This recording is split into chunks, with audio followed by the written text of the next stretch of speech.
Uvijek.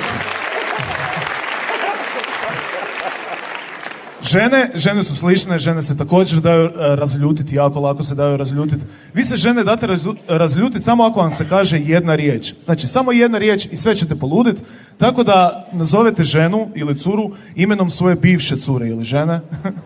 Neke su već samo neka proba. Nema gore stvari od toga, kao Ivana, Maja,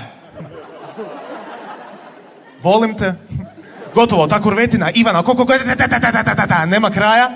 I onda sam shvatio još goru stvar od toga kad se zajebeš više puta za redom, kao Ivana, Maja, Jasmina, Filip, mama! Antonela! Sretna nam godišnjica braka.